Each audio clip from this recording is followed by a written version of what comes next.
Greetings. My name is Aaron.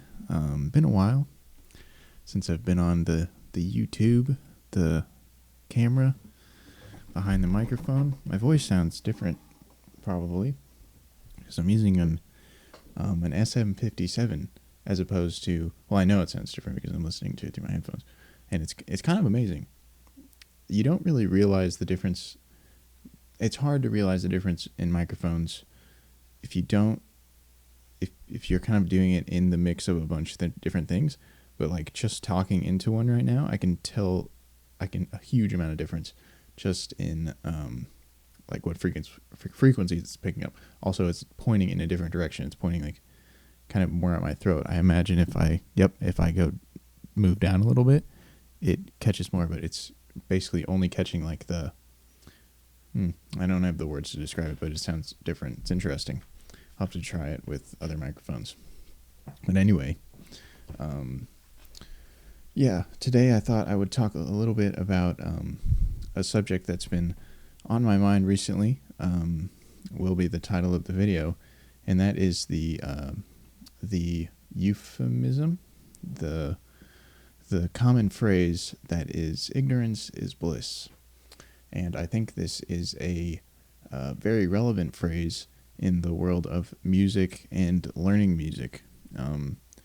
There are a lot of people out there who say, how to word this? There are a lot of people out there, I think, myself included, who exist in this world of ignorance, of I don't want to say self-taught ignorance, because I do think there are a lot of amazing self-taught guitarists who actually self-taught themselves out of ignorance. But there is also this group of musicians, myself included, who kind of exist in this self-taught world that is void of any real knowledge. And, that kind of brings about the question of what is knowledge in the context of music.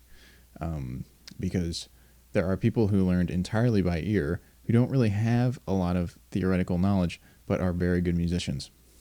And then there are also people, myself included, who I guess you could say didn't necessarily, maybe learned by ear, but didn't learn by ear in the right way. People will say that there is not a correct way to do music, but there actually is a correct way to do music. And it's not in the way that you would think. It's not you should play this note after the next note. It's you should play music in the service of something greater than yourself, in the service of something higher than natural existence. You should say, like, if this were the 1500s, I would say you should make music in service of God, and in the, as far as the idea goes, I think that's 100% true. You should make music in the service of truth, in the service of knowing. You should do all things in the service of truth.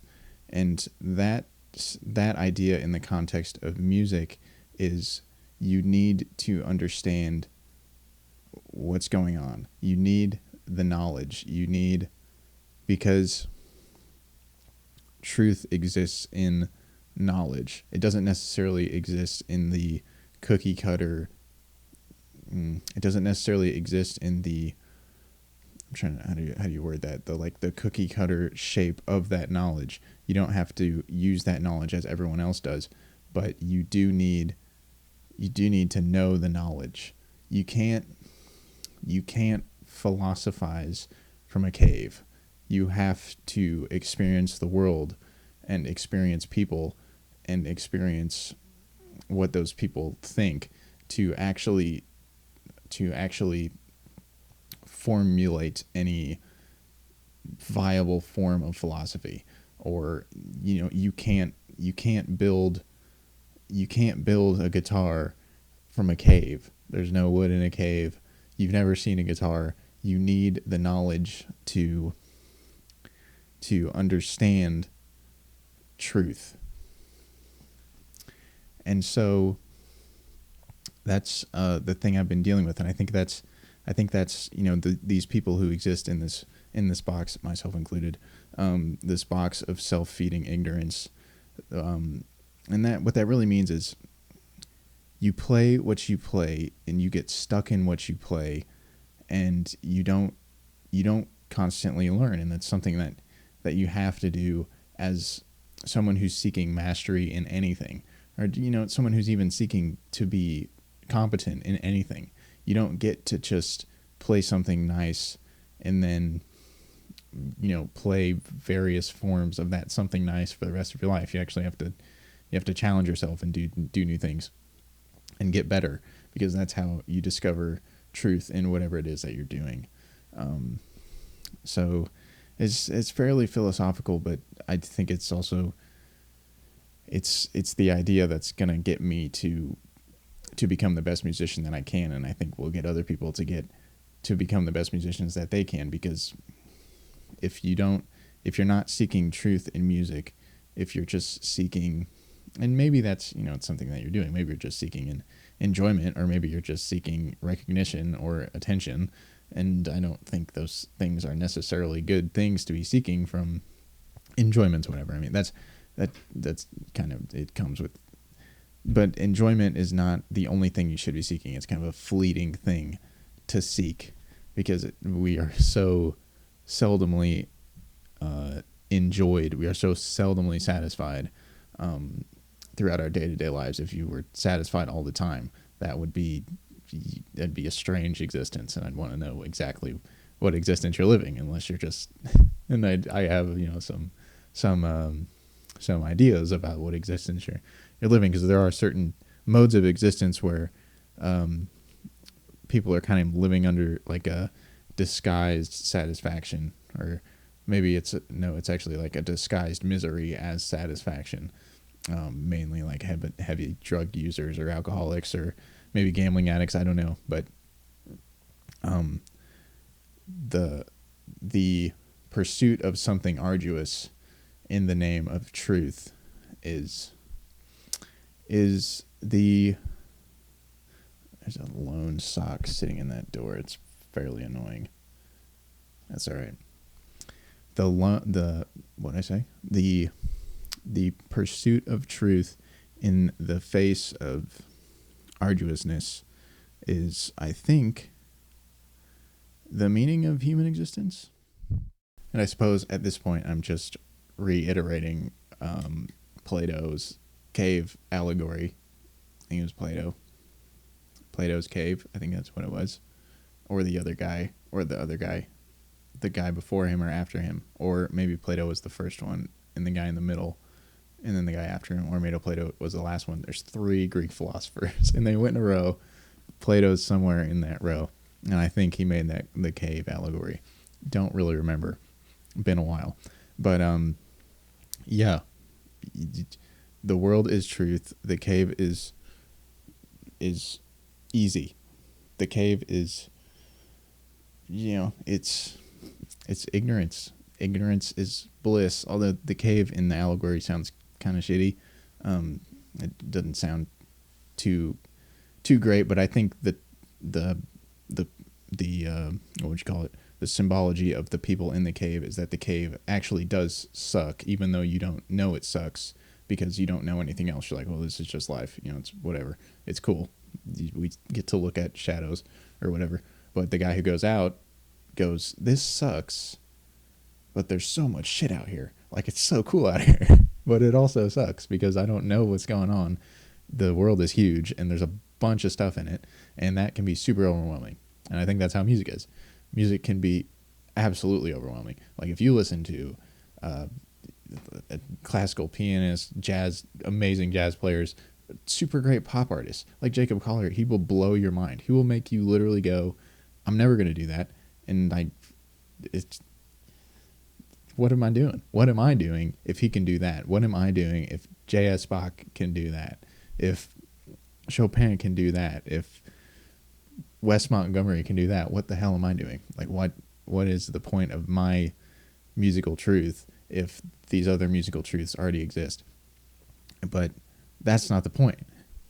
The point is the pursuit of truth, because in the pursuit of truth, through a disciplined manner, you arrive at a better place, even if it's not the best place. It's your best place. It doesn't, it's, that's why it's also cliche, but that's why comparing yourself to other people is pointless, because it's not about comparing yourself to other people. It's about comparing yourself to who you were yesterday. Are you better than you were yesterday? If that's the case, then you're doing better and you're moving towards a better place. Because it's not about being the best. It's about being good. And not good in the sense of like being a good musician or whatever, although that's nice. That is good, but it's also good in the sense of you're being productive. You're being helpful. Yeah. And that's another qualm I've always had with music is, there are people who do really amazing things. Like, where does music fit into that? I think it's a question that I don't know if artists struggle with that question actually, but I have struggled with that question as someone who's, wanted to be an artist. It's like, what actual good are you bringing to the world as an artist? Because it kind of just seems like you're making noise, and noise can be distracting. Yeah. Like, do people need to be distracted? Is that distraction worth the message behind the distraction? Artistry is a really strange mode of existence, of commerce, of it's weird. Yeah, I think severely artistic people probably never ask themselves that question, or maybe they ask themselves that question all the time. I don't know. But I certainly ask myself that question. But you wanna get out of the cave, because the cave is for scrubs. No one wants to be almost dead or die in the cave. You don't want to be in the cave your whole life and then go, maybe I should have followed the dude who left the cave. Because even if he literally went outside and got eaten by a lion, at least he got to experience the lion and the sun and grass, and maybe he saw another person, or a waterfall or something cool. The sun's cool enough to see, so it's probably worth it. Yeah, you don't want to be in the cave. Ignorance is bliss, but it is not ideal. It's not where you want to be. And I think I'll end that here. It's a fairly rambly, not super coherent, not very disciplined speech. I'll work on that. But I don't know. I've just been thinking about that a lot, and I have wanted to get back to YouTube, because I kind of miss it. It's fun. But fun is fleeting. I don't know if fun's the right word. Maybe it should be less fun. Maybe I should be more disciplined about it and put more time and effort into it. Make it a little bit more arduous. I think I'll try that. In the meantime, it is Friday, June 9th, 6:30 in the morning. So good morning, although you might not be watching this in the morning. So good day. I hope you have a good day, good rest of your week, and good weekend, whatever day you happen to be watching this on. And I'll catch you later.